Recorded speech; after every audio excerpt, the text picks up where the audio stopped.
کافروں کی اطاعت میں، فاسقوں کی بات مانتے ہوئے، ابلیس کی فرما برداری کرتے ہوئے یہ کام ہو رہا ہے، اور جو رب ذوالجلال کی فرما برداری ہے اس میں اعتراض ہے کہ کیا شلوار میں کیا رکھا ہے، اس کا کیا ہے، نیچے ہو جائے اوپر ہو جائے۔ یعنی شیطان نے ان کو اس کام پہ لگایا کہ تمہارا پیدا کرنے والا کہے نیچے کرو تو تم نے اوپر کرنا ہے، اور جس کو اللہ تعالیٰ کہے اوپر کرو اس نے نیچے کرنا ہے، اور ساتھ یہ بھی کہنا ہے کہ یہ اللہ نے ایسا کیوں حکم دیا ہے ہمیں، اور یہ بھی کہنا ہے کہ مولوی صاحب یہ کو کرنے کی باتیں ہیں، بڑی بڑی باتیں کیا کرو، یہ چھوٹی چھوٹی باتیں ہیں۔ اللہ تبارک و تعالیٰ تو انہی باتوں میں آزمایا کرتا ہے، اس کی آزمائشیں ایسی ہوتی ہیں، وہ انہی چیزوں سے پہچانتا ہے کہ میری بات ماننے والے کون ہیں اور نافرمانی کرنے والے کون ہیں۔ اور یہ بہت بڑا جرم ہے کہ تو اللہ کے آسمان سے آئے ہوئے دین کے آگے چھنی لگائے اور کہے جو میری چھنی سے نیچے گرے وہ چھوٹی چھوٹی باتیں ہیں، اور جو اوپر رہ جائیں وہ بڑی بڑی باتیں ہیں۔ یہ رویہ جب اختیار کیا جاتا ہے اللہ کے دین کے ساتھ کہ چھوٹی چھوٹی چھوڑ دو بڑی بڑی رکھ لو، تو پھر وہ اسلام کا جو درخت ہے اس کی ساری ٹہنیاں ٹوٹ جاتی ہیں، یہ بھی چھوٹی ہے یہ بھی کاٹ دو، یہ بھی چھوٹی ہے یہ بھی کاٹ دو، یہ بھی چھوٹی ہے یہ بھی کاٹ دو، وہ پیچھے تنا ہی رہ جاتا ہے، اور جو تنا بغیر پتوں کے بغیر ٹہنیوں کے ہوتا ہے وہ بھی خشک ہو جاتا ہے۔ اسلامک اسکالر مفتی محمد یوسف تیبی حفظہ اللہ تعالی، فاضل مدینہ یونیورسٹی۔ قال اللہ سبحانہ وتعالی ان شر الدواب عند اللہ الذین کفروا فهم لا یؤمنون۔ اللہ تبارک و تعالی نے ساری کائنات کو پیدا کیا ہے، جانور، درندے، پرندے، چرندے، حشرات، ہر چیز اس نے بنائی ہے، اور سب میں ان کی شان میں، ان کے مقام میں فرق رکھا ہے۔ انسان اور جن بھی اس نے بنائے ہیں، ان میں بھی فرق رکھا ہے۔ انسانوں میں سے رسول بنائے ہیں، رسولوں میں بھی فرق رکھا ہے۔ تلک الرسل فضلنا بعضهم علی بعض۔ اللہ تعالیٰ نے قرآن نازل کیا ہے، اس کی صورتوں اور اس کی آیات میں بھی فرق رکھا ہے۔ کسی آیت کی فضیلت زیادہ ہے، کسی صورت کی اور زیادہ ہے۔ تو یہ اللہ تبارک و تعالیٰ کی تقسیم ہے۔ بیوی اور شوہر کے مقام میں فرق رکھا ہے، والدین اور بچوں میں فرق رکھا ہے۔ اگر یہ فرق مٹا دیے جائیں تو بہت بڑی قباحت لازم آئے گی۔ تو رب ذوالجلال خالق اور مالک ہے، رازق ہے، ہم اس کے غلام اور بندے ہیں، تو اس نے جس کو جہاں جہاں کھڑا کیا ہے وہ وہاں وہاں رہے، تو کائنات فطرت کے مطابق چلتی ہے۔ اور ظلم کی ڈیفینیشن یہ ہوتی ہے وضع الشیء فی غیر محلہ، کہ کسی چیز کو اس جگہ پہ رکھ دینا جو اس کی جگہ نہ ہو، یہ ظلم ہے۔ جس بچے کے نمبر 40 بنتے ہیں اس کو 70 دے دو تو یہ سخاوت نہیں، ظلم ہے۔ اور جس بچے کے 90 نمبر بنتے ہیں اس کو 50 دے دو تو یہ بھی ظلم ہے۔ وضع الشیء فی غیر محلہ، جو شخص نااہل ہے اس کو ذمہ داری دے دو، یہ بہت بڑا ظلم ہے۔ رب ذوالجلال والاکرام کائنات کا خالق و مالک و رازق ہے، اور ساری کائنات مخلوق ہے، خالق صرف ایک ہے، باقی سب مخلوق ہیں۔ ان کا جتنا بھی مقام ہو، جتنی بھی شان ہو، وہ مخلوق کی کیٹیگری میں ہے۔ اولیاء ہوں، اتقیاء ہوں، انبیاء ہوں، صلحاء ہوں، شہداء ہوں، ان سب کا اپنا اپنا مقام ہے، اپنا اپنا فرق ہے، اور ہیں سارے ہی مخلوق کی کیٹیگری سے۔ اگر کوئی کسی مخلوق کو اٹھا کر کے رب کے برابر کھڑا کر دے، اس کو شرک کہتے ہیں، اور یہ ظلم ہے، کیونکہ اس نے ایسی جگہ پہ رکھ دیا جو اس کا مقام نہیں ہے۔ تو یہ سب فرق انظر کیف فضلنا بعضهم علی بعض، ہم نے رکھے ہیں، یہ سارے فرق ہم نے رکھے ہیں۔ ہر ایک کی صلاحیتیں مختلف ہیں، ہر ایک کی صلاحیتیں مختلف ہیں۔ کسی کی جسمانی صلاحیتیں زیادہ مضبوط ہیں، مزدور ہے وہ زیادہ وزن اٹھا سکتا ہے، کسی کی نفسیاتی، کسی کی عقلی، یہ سارے فرق رب ذوالجلال نے رکھے ہیں، کیونکہ اس نے کائنات کو بنایا بھی ہے، وہی چلاتا ہے۔ اس کو اس کائنات کو چلانے کے لیے جو اس کائنات کے ارکان ہیں، جیسے مزدور بھی چاہیے ہیں یہاں پر، اور یہاں پہ قائدین بھی چاہیے ہیں، یہاں پہ ڈائریکٹر بھی چاہیے ہیں، تو اسی طریقے سے اس نے ہر ایک کی صلاحیتیں پیدا کی ہیں۔ ایک کلاس میں 50 لڑکے پڑھنے کے لیے آتے ہیں، اور جب وہ فارغ ہوتے ہیں تو 20-25 رہ چکے ہوتے ہیں، اور جو فارغ ہوتے ہیں ان کی بھی صلاحیتوں میں فرق ہوتا ہے۔ اللہ تبارک و تعالیٰ نے مرد اور عورت کو پیدا کیا، بظاہر تو دونوں انسان ہیں، مگر ان کی جسمانی کیفیت بھی مختلف رکھی ہے، ان کی طاقتیں بھی مختلف رکھی ہیں، ان کی سوچ بھی مختلف رکھی ہے، ان کے صبر کا پیمانہ بھی مختلف رکھا ہے۔ اس لیے اگر کوئی عورت کو مرد کی جگہ پہ بٹھا دے گا یا مرد کو عورت کی جگہ پہ بٹھا دے گا، یہ ظلم ہوگا، اور جو عورت مرد کی مشابہت کرے گی، جو مرد عورت کی مشابہت کرے گا، یہ اللہ تبارک و تعالیٰ کی ناراضگی مول لینے والی بات ہے۔ رسول اللہ صلی اللہ علیہ وسلم نے اس مرد پر لعنت کی جو عورتوں کی مشابہت کرتا ہے، اور اس عورت پر لعنت کی جو مردوں کی مشابہت کرتی ہے۔ آج میں ایک فتویٰ پڑھ رہا تھا، سعودیہ کی جو فتویٰ کمیٹی ہے، انہوں نے صاف لکھا ہوا ہے کہ داڑھی چھیلنا یہ اللہ کی تخلیق کو تبدیل کرنا ہے۔ عورت کو اللہ تعالیٰ داڑھی نہیں دیتا، اس کی داڑھی آ جائے تو یہ قباحت کی بات ہے، مرد کی داڑھی نہ ہو تو یہ قباحت کی بات ہے۔ تو جو چھیلتے ہیں یہ عورتوں کی مشابہت کرتے ہیں۔ اور میرے پاس ایک تصویر ہے کوئی 1970 کی،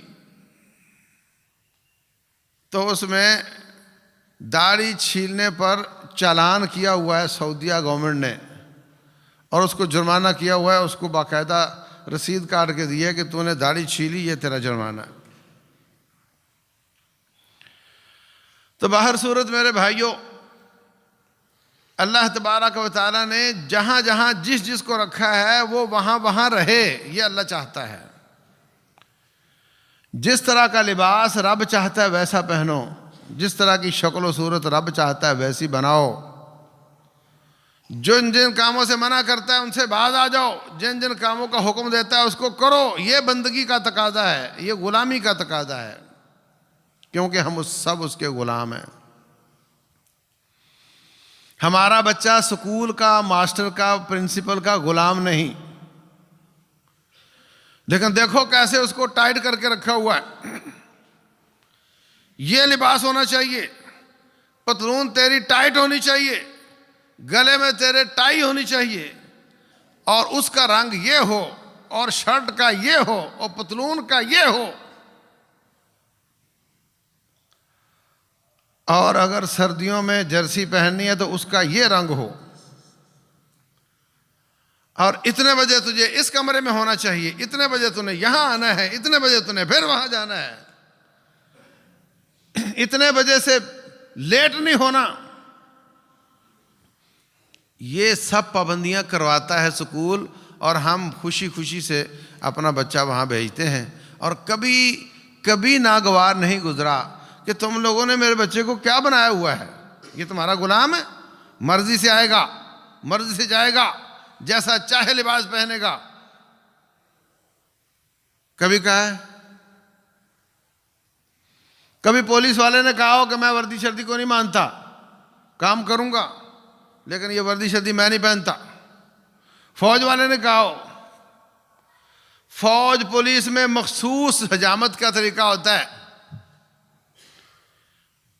وہی کروانا پڑتا ہے، حجام ان کے اپنے ہوتے ہیں، جو شکل وہ چاہتے ہیں اس طرح کی بنانی پڑتی ہے۔ تو رب کے بندوں کو جیسے چاہیں بنا لیں اور رب اپنے بندوں کو جیسے چاہے نہ بنائے. یہ کدھر کا انصاف ہے؟ رسول اللہ صلی اللہ علیہ وسلم فرمایا کہ یوں نہیں یوں کرو تو تجھ پہ ناگوار گزرتا ہے. انالیسس کر کے دیکھ لو، تجزیہ کر کے دیکھ لو، اللہ نے اپنے بندوں کو جتنی آزادی دی ہوئی ہے اتنی اللہ کی مخلوق نہیں دیتی. اب دیکھ لو، تقریباً 27% سے زیادہ ٹیکس دینا پڑتا ہے عام انسان کو، عام شہری کو، اور وہ پوری ویلتھ پر، پوری اس کی آمدن پر. اور رب پوری آمدن پر نہیں، جتنا چاہو کماؤ، جتنا چاہو خرچ کرو، مشینیں خریدو، گاڑیاں خریدو، جو خرچ ہو گیا سو ہو گیا، جو بچ گیا اس پر 2.5% مانگتا ہے. اور انسان ٹوٹل پر 27 سے زیادہ % مانگتا ہے. اور رحمان سارا سال آزاد، جو چاہو کھاؤ پیو، خرچ کرو، شادیاں کرو، جتنا خرچ آ جائے ہو جائے الگ بات ہے، مکان بنا لیا گیا کوئی بات نہیں، جو سیونگ ہے تیری اس پر صرف 2.5% مانگتا ہے. سارے قسم کے لباس پہنو، مخصوص چند ایک احادیث میں ایسا نہیں کرو، ایسا نہیں کرو، ایسا نہیں کرو، بس. وہ بھی کیوں؟ تاکہ تم میرے بندے ہو، میرے غلام ہو، میرے پیارے ہو، مجھے تم سے محبت ہے، تو میرے ان بندوں کی مشابہت نہ کرو جو میرے نافرمان ہیں.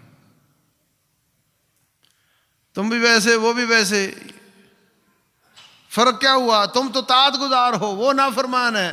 اور طاعت گزار کا پتہ ہی تب چلتا ہے جب وہ بات مانتا ہو. جب تم میری بات مانو گے اور ان کی مشابہت اختیار نہیں کرو گے تو یہی تو طاعت ہے. کتنے لوگوں کا دماغ خراب ہے، وہ کہتے ہیں اچھا یار تو کیا سارا اسلام شلوار میں پڑا ہوا ہے؟ ٹخنوں سے نیچے نہیں جانی چاہیے، پتلون نیچے نہیں جانی چاہیے، باقی سارا اسلام نہیں ہے؟ کیا اسلام شلوار میں گھس گیا ہے؟ اس نے کبھی نہیں پوچھا. اگر کسی بھی نوکری پر ہو، اس نے کوئی بھی قدغن لگائی ہو اس کے لباس پر، کبھی اس نے نہیں کہا یار نوکری کرنی ہے، سروس دینی میں نے، وہ میں پوری دوں گا. تو کیا سارا کام یہ میری شلوار میں گھس گیا ہے؟ تم کہتے ہو اس طرح کی پہن کر آؤ، اس طرح کی کیوں نہیں پہنی؟ کبھی اس کو نہیں کہے گا. وہ دیتا گیا ہے 4 ٹکے اس کا دن گزارنے کے لیے. ایک شخص آپ کو لینڈ کروزر دے اور دوسرا ٹینکی فل کروا دے، کس کا احسان زیادہ ہے؟ بولو. اور تجھے اتنا اچھا انسان بنایا، تیرا جسم بنایا، لینڈ کروزر کی کیا اوقات ہے؟ تیری ایک آنکھ کی قیمت نہیں بنتی لینڈ کروزر. اگر کسی سے کہا جائے کہ تیری ایک آنکھ نکالنی ہے، لینڈ کروزر دوں گا، نکلواؤ گے؟ اتنا قیمتی جسم دیا، اتنا پیارا جسم دیا اور مفت میں دیا. اور یہ 8-10 گھنٹے ڈیوٹی کروا کے تھوڑے سے پیسے دیتا ہے اس جسم کو چلانے کے لیے. اس کی ٹینکی فل کرواتا ہے، اس کی ٹینکی فل کرتا ہے 10 گھنٹے مزدوری کروا کے. اس کی سب باتیں مانتے ہو اور جس نے جسم دیا اس کی نہیں مانتے ہو، اور الٹی سیدھی باتیں کرتے ہو. یہ کیوں کہا اور وہ کیوں کہا ہے؟ تیری اوقات کیا ہے؟ تیری اوقات کیا ہے رب کے مقابلے میں؟ تو ایک اس کا پیدا کیا ہوا غلام ہے. تیری یہ اوقات کہ تو یہ پوچھے کہ میرا مالک مجھے یہ کام کیوں کہتا ہے؟ حیا کر کوئی رب کی، کوئی شرم ہونی چاہیے. اس نے تجھے پیدا کیا ہے، وہ تیری ہر چیز کا مالک ہے. تیری ایک ایک سانس اس کو پوچھ کر آتی جاتی ہے. وہ نہ چاہے تو تیری سانس رک جائے. آنکھ بند کر کے کھولنے کی مدت اگر تیری نگرانی بند کر دے تو تباہ و برباد ہو جائے. اس کو کہتا ہے کہ یہ مجھے حکم کیوں دیا ہے. اور ان کی ہر بات مانتا ہے. جو تیری ٹینکی فل کرتے ہیں وہ بھی 10 گھنٹے کی ڈیوٹی کے بعد. اللہ المستعان۔ تو میرے بھائیوں، رسول اللہ صلی اللہ علیہ وسلم نے ایسا اخلاق دیا ہے، ایسا کردار دیا ہے کہ جو رب کے باغی ہیں ان کی مشابہت سے منع کیا، اور جو رب کا سب سے بڑا باغی ہے ابلیس، اس کی مشابہت سے منع کیا، اور جو جانور ہیں جو تجھ سے کم تر ہیں، تجھ سے زیادہ ذلیل ہیں، تو ان سے افضل ہے، ان جانوروں کی مشابہت سے منع کیا کہ تو ان جیسا نہ بن۔ اور پھر انسانوں میں جو اعلیٰ ہے اس کو ادنا کی مشابہت سے منع کیا۔ اللہ تبارک و تعالیٰ فرماتے ہیں عورتوں کا الگ کھانہ ہے، مردوں کا الگ کھانہ ہے، عورتوں کی اسپیسیفکیشن الگ ہے، مردوں کی الگ ہے، اس کی صلاحیتیں الگ ہیں، ان کی الگ ہیں، ان کے کام الگ ہیں، ان کے دوسروں کے کام الگ ہیں، اس لیے ایک دوسرے کی مشابہت تو دور کی بات ہے، ان جیسا بننا تو دور کی بات ہے، ان جیسا بننے، ان کی صلاحیتیں حاصل کرنے کی تمنا بھی نہ کرو۔ وَلَا تَتَمَنَّوْا مَا فَضَّلَ اللَّهُ بِهِ بَعْضَكُمْ عَلَىٰ بَعْضٍ، جو ہم نے ایک دوسرے پر فضیلت دی ہے اس کو حاصل کرنے کی تمنا بھی نہ کرو۔ جہاں میں نے کھڑا کیا وہاں رہو، اپنے اپنے ڈبے میں رہو، اپنے اپنے خانے میں رہو، تمنا بھی نہ کرو۔ رسول اللہ صلی اللہ علیہ وسلم نے سارا کچھ مونڈ دینا اور کچھ بال چھوڑ دینا اس سے منع فرمایا، اس کو قزح بولتے ہیں۔ آپ نے دیکھا بچوں کے حجامتیں، سائڈوں سے مونڈا ہوا، اوپر سے پورے بال، یہ ہندوؤں کی نشانی ہے۔ ہندو باقی بال مونڈ کر ایک حصہ چھوڑ دیتے ہیں، چوٹی، یہ اس کی مشابہت ہے، منع کیا رسول اللہ صلی اللہ علیہ وسلم نے۔ اور جتنا اس وقت میک اپ کا سسٹم چل رہا ہے اس میں بہت زیادہ وائلیشن ہے اسلام کی، بہت زیادہ چیزیں ایسی ہو رہی ہیں جو منع کیا گیا ہے۔ جسم پر ٹیٹو بن رہے ہیں، رسول اللہ صلی اللہ علیہ وسلم نے مرد ہو یا عورت ہو ٹیٹو بنانے والوں پر لعنت کی ہے۔ جس کے جسم پر ہوں اس کو چاہیے آپریٹ کروا کر اس کو نکلوا دے۔ رسول اللہ صلی اللہ علیہ وسلم نے ویگ لگانے سے منع کیا، بالوں کے ساتھ بال لگانے سے منع کیا، اس پر بھی لعنت کی۔ بال آپریٹ کروا کے نئے اگنے شروع ہو جائیں وہ ایک علاج کا طریقہ ہے، لیکن یہ جو جعلی بال اوپر سے لگائے جاتے ہیں اور جو عورتیں اپنے نکلے ہوئے بال بیچتی ہیں اور وہ بعد میں جا کر کے ویگ بن کے کسی مرد کے سر پہ سج رہے ہوتے ہیں، تیری بیوی کے بال کسی مرد کے ہاتھوں میں، تیری بچی کے بال کسی غیر کے ہاتھوں میں، اور وہ بھی ویگ کی شکل میں، اور وہ بھی رب کی نافرمانی کی شکل میں، وہ بھی نبی کی لعنت کی شکل میں، یہ سب چل رہا ہے۔ منع کیا رسول اللہ صلی اللہ علیہ وسلم۔ اور جتنا سامان بنتا ہے پسینے کے ساتھ، وہ جو اوپر چیزیں لگائی گئی ہیں اتر نہ جائیں، اس کو وہاں جمانے کے لیے نہ جانے کس کس جانور کی چربی استعمال کی جاتی ہے، کافی تحقیقیں اس پر آتی رہتی ہیں، اللہ جانے کیا سچ ہے۔ لیکن یہ تو درست ہے کہ یہ سامان غیر ملکوں سے آتا ہے اور وہ ان کو اللہ کا کوئی خوف نہیں اور وہاں کسی قسم کی کوئی احتیاط نہیں، حتیٰ کہ جو ایک روٹین کی چیز ہے ہونٹوں پر لگانے والی، یہ بھی نہ جانے کس کس کمپنی کی اور کیا کیا اس میں ڈلتا ہے۔ اور پھر آنکھوں کے اوپر جو بھویں ہیں ان کو باریک کیا جاتا ہے، لعنت کی ہے رسول اللہ صلی اللہ علیہ وسلم نے اس عورت پر جو آنکھوں کے اوپر بھووں کو باریک کرواتی۔ اور پھر جو بال مونچھ داڑھی کی جگہ پہ آ جاتے ہیں وہ نکلوانے میں کوئی حرج نہیں، لیکن اسلام ہے، رب ہے، پیدا کرنے والا ہے، اس چیز سے منع کر دیا، اس سے نہیں کیا. وہ پیدا کرنے والا ہے، بادشاہ ہے، جو وہ فرما دے وہ قانون بن جاتا ہے.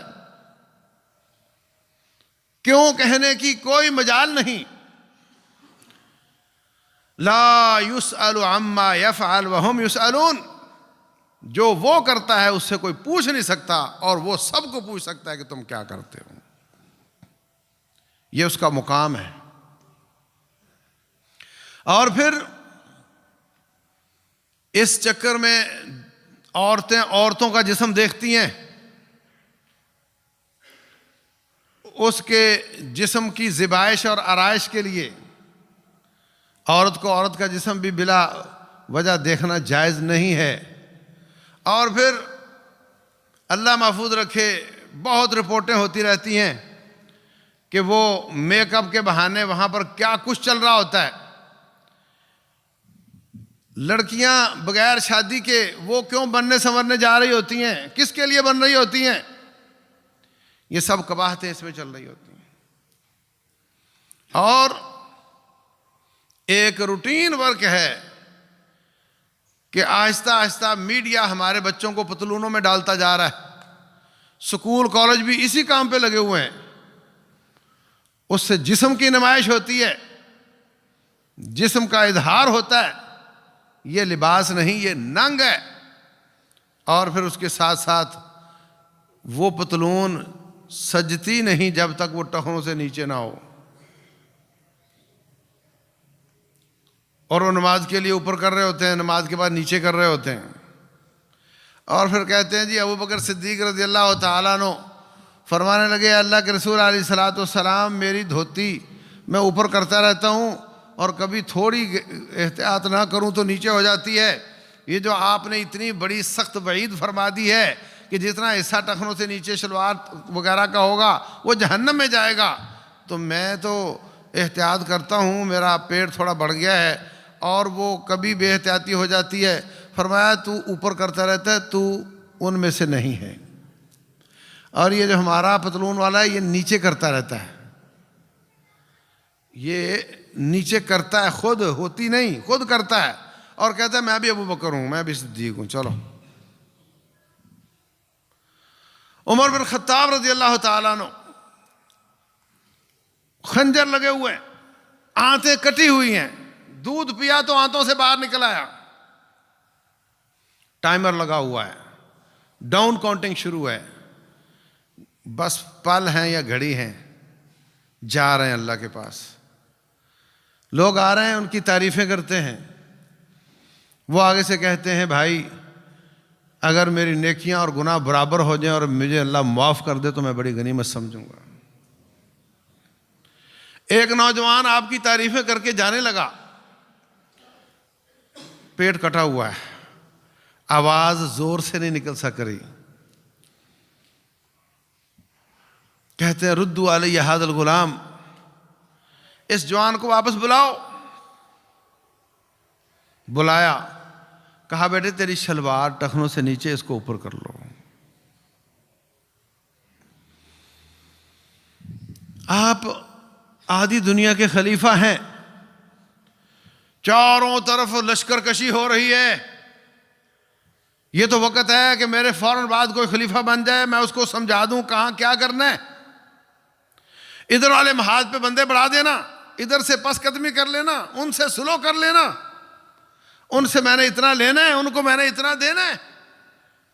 آدھی دنیا کا خلیفہ ہے، وقت تو ہے تھوڑا سا، مگر رب کے رسول کی مخالفت برداشت نہیں ہوتی.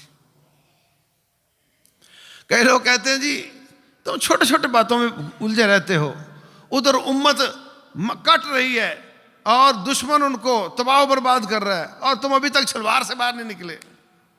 وہ شلوار سے باہر کیوں نکلے بھائی؟ رب کی، اس کے رسول کی بات کو چھوٹا چھوٹا کہنا ہے، یہ جائز ہے؟ اگر وہ چھوٹی چھوٹی باتیں تھیں تو انہوں نے کیوں فرمائی؟ اگر انہوں نے فرما دی تو چھوٹی چھوٹی کیسے ہو گئیں؟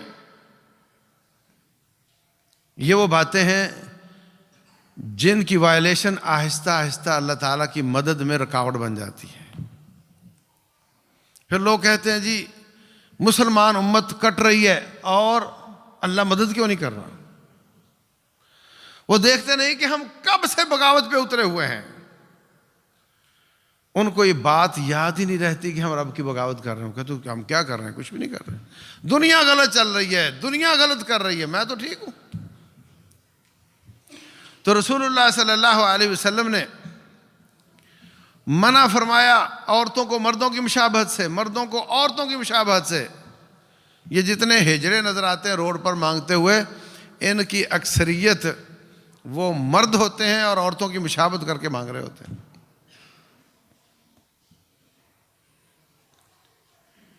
اور اسی طریقے سے رسول اللہ صلی اللہ علیہ وسلم نے یہود و نصارہ کی مشابہت سے منع کیا۔ فرمایا وہ داڑھی کے بالوں کے رنگوں کو رنگتے نہیں، سفید رکھتے ہیں، تم رنگا کرو۔ مستقل نہیں تو زندگی میں ایک بار تو رنگ لینا چاہیے نا، تاکہ اس پر عمل ہو جائے۔ اور فرمایا وہ ایک شیطان ایک جوتی میں چلتا ہے، تمہاری ایک جوتی نہ مل رہی ہو تو ایک جوتی میں نہ چلا کرو۔ شیطان کی مشابہت سے منع کیا۔ اگر آپ کو ایک جوتی آپ کی وہ دور پڑی ہے تو ایک پہن کر چلو، منع کیا، کہا شیطان اس طرح کرتا ہے۔ اور فرمایا الٹے ہاتھ سے مت کھایا کرو، مت پیا کرو، شیطان الٹے ہاتھ سے کھاتا اور پیتا ہے۔ اس کی مشابہت نہ کرو، اس کی مخالفت کرنی۔ اللہ اکبر۔ جانوروں کی مشابہت سے منع کیا، جانوروں کی مشابہت سے منع کیا۔ نماز میں فرمایا کہ اقعاء نہ کرو، جس طرح کتا اقعاء کرتا ہے۔ اقعاء کیا ہے؟ اقعاء یہ ہے کہ زمین پر بیٹھے اور دونوں گھٹنوں کو سینے سے لگا لے، اٹھا لے، کھڑا کر لے، یہ اقعاء ہے، منع کیا اس سے۔ دونوں گھٹنوں کو پکڑ لے اور زمین پہ بیٹھا ہو۔ نماز کے دوران منع کیا، اور خطبہ چونکہ نماز کا حصہ ہے اس لیے خطبے کے دوران بھی منع کیا۔ اور عام نمازوں میں بھی جب آپ نماز کا انتظار کرتے ہیں تو گویا نماز ہی پڑھ رہے ہوتے ہیں، اس لیے نماز کے انتظار میں بھی ایک گھٹنا پکڑ سکتے ہیں، دونوں پکڑنے سے منع کیا۔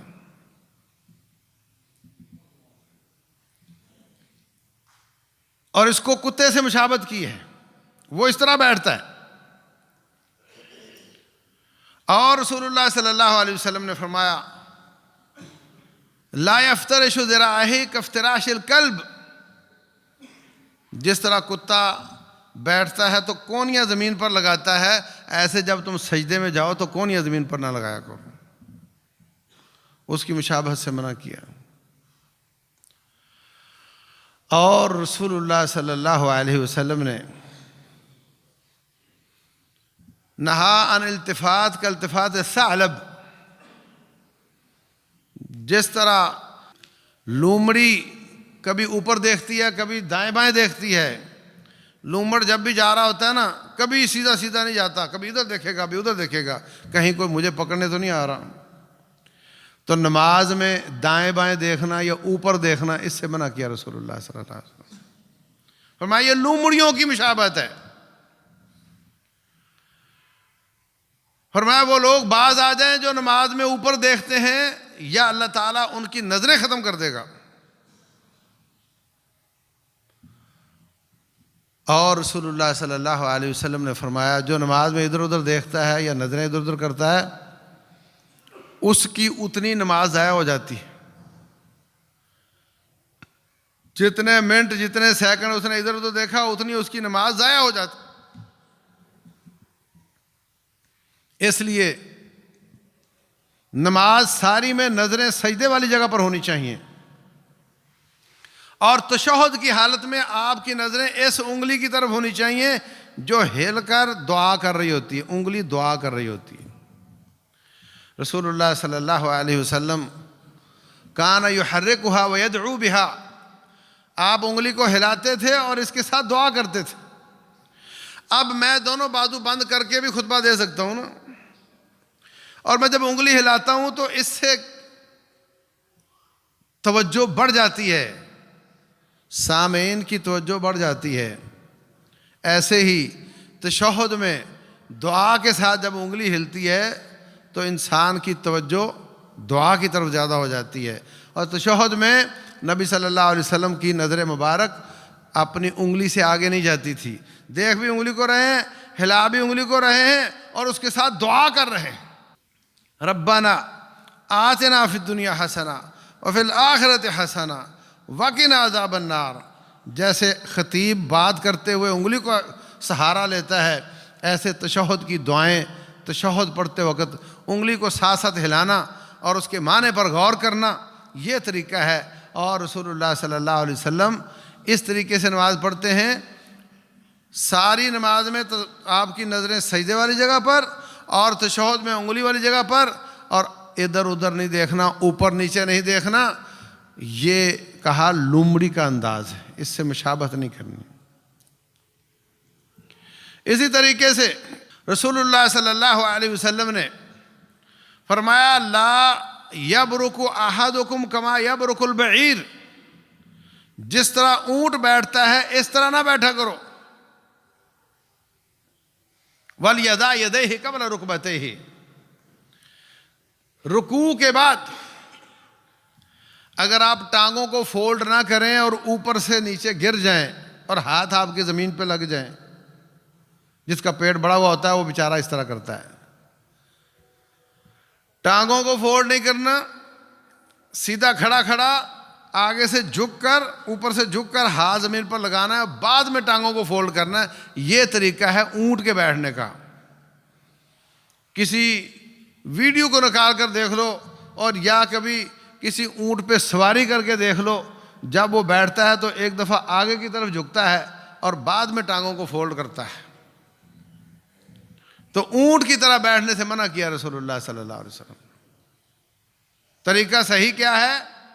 آپ سیدھے سیدھے رکوع کے بعد زمین پر بیٹھ جائیں اور گھٹنے فولڈ کرنے کے بعد ہاتھ زمین پر رکھیں اور بعد میں گھٹنے رکھیں اور بعد میں ماتھا رکھیں۔ یہ طریقہ صحیح ہے۔ تو اب دیکھو، کبھی لومڑی کی مشابہت سے منع کیا، کبھی دوسرے جانوروں کی مشابہت سے منع کیا، اونٹ کی مشابہت سے منع کیا، اور کوے کی مشابہت سے بھی منع کیا۔ رسول اللہ صلی اللہ علیہ وسلم نے فرمایا یَنْقُرُ نَقْرَ الْغُرَابِ، منافق کی نماز یہ ہے کہ عصر کے وقت بیٹھا رہتا ہے، باتوں میں لگا رہتا ہے، اور جب سورج ڈوبنے کے قریب آتا ہے اور شیطان کے دو سینگوں کے بیچ میں آ جاتا ہے، اٹھتا ہے جلدی جلدی وضو کر کے، کوے کی طرح ٹھونگے مارتا ہے، رکوع سجدہ رکوع سجدہ رکوع سجدہ۔ فرمایا لا یذکر اللہ الا قلیلا، بہت کم دعائیں پڑھتا ہے، تیز تیز نماز پڑھتا ہے، یہ کوے کی مشابہت کر رہا ہے، اس کو نماز سے کچھ نہیں ملے گا۔ ایک شخص آیا رسول اللہ صلی اللہ علیہ وسلم کے زمانے میں، آپ کے ہوتے ہوئے دور نماز شروع کر دی، تیز تیز پڑھ رہا ہے، جلدی رکوع، رکوع سے پورا اٹھا نہیں تو سجدہ، سجدہ پہ پورا اٹھا نہیں تو اگلا سجدہ۔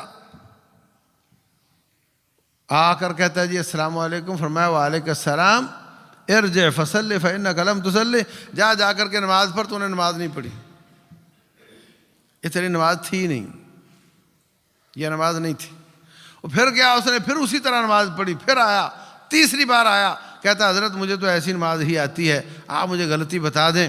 آپ نے فرمایا تسلی کے ساتھ نماز پڑھا کر، جب کھڑا ہوتا ہے تو بالکل کمر سیدھی ہونی چاہیے، جب سجدے کے بعد کھڑا ہوتا ہے تو بالکل کمر سیدھی ہونی چاہیے، اس کے بعد اگلے سجدے میں جا۔ تو یہ تیز تیز نماز پڑھنا یہ کوے کی مشابہت ہے، اور رسول اللہ صلی اللہ علیہ وسلم نے نماز میں کوے کی مشابہت سے منع فرمایا۔ اللہ اکبر۔ تو میرے عزیز بھائیوں، جانوروں کی مشابہت سے الگ منع کیا، ابلیس کی مشابہت سے الگ منع کیا، اور کافروں کی مشابہت سے الگ منع کیا۔ سب کی مشابہتیں چھوڑو، اور جس طرح اللہ اس کا رسول صلی اللہ علیہ وسلم فرماتے ہیں اس طرح زندگی گزارو، یہ نماز ہو یا نماز کے علاوہ ہو، عام حالات میں بھی۔ اس وقت جو لباس پہنایا جاتا ہے عورتوں کو، ان کا حکم تھا کہ وہ مردوں کے لباس کی بجائے نیچے، ٹخنوں سے نیچے، جوتی سے بھی نیچے، زمین پر اور زمین سے بھی ایک بالشت، ایک ہاتھ زمین پر گھسا کر کپڑا ہے۔ رسول اللہ صلی اللہ علیہ وسلم سے پوچھا، حضرت جب ایک بالشت زمین پر گھسا کر ہم چلتی ہیں تو جب کھڑی ہوں تو پھر ہم باپردہ ہوتی ہیں، اور جب چلتی ہیں تو پاؤں اٹھتا ہے تو پھر پنڈلی نظر آ جاتی ہے۔ تو آپ نے فرمایا ایک ہاتھ کونی تک، انگلیوں سے کونی تک اتنا حصہ زمین پر گھسا کر لے آؤ، لیکن آپ کا جسم نظر نہیں آنا چاہیے۔ عورتوں نے یہ نہیں کہا جی پھر چلیں گی کیسے، یہ نہیں کہا۔ ایک اور سوال کیا، کہا حضرت راستے ہوتے ہیں، گاؤں دیہات ہے، کسی بچے نے پوٹی پخانہ کیا ہو، کسی گدھے نے کیا ہو، راستے میں نجاست ہو سکتی ہے، اور اندھیرے ہوتے ہیں، کیچڑ ہوتے ہیں، ہم وہاں سے چلتی ہیں، ہمارا جو گھسنے والا کپڑا وہ گندا ہو جاتا ہے، مسجد میں کسی قسم کا صفائی کا، وضو کا، استنجا کا انتظام نہیں ہوتا، تو پھر ہم کیا کریں؟ اب آپ نے یہ نہیں فرمایا کہ تمہارے تو مسائل ہی بہت ہیں، آپ گھر میں ہی رہا کرو، ہاں، اور یہ بھی نہیں فرمایا کہ تم پھر چھوٹے لباس پہن لو تاکہ وہ زمین کو نہ لگیں، بلکہ فرمایا یطہرہ ما بعدہ، آپ کا کپڑا مٹی پر سے گزرا، نجاست پر سے گزرا تو پلید ہو گیا، آگے پھر پاک مٹی پر سے گزرا تو میں محمد اس کو پاک قرار دیتا ہوں صلی اللہ علیہ وسلم۔ آپ اس میں نماز پڑھ لیا کرو۔ اب آپ بتاؤ مسلمانوں کی بچی کا کیا حال ہے؟ مرد ٹخنوں سے نیچے جا رہے ہیں اور عورتیں پنڈلی آدھی اور اس سے اوپر جا رہی ہیں،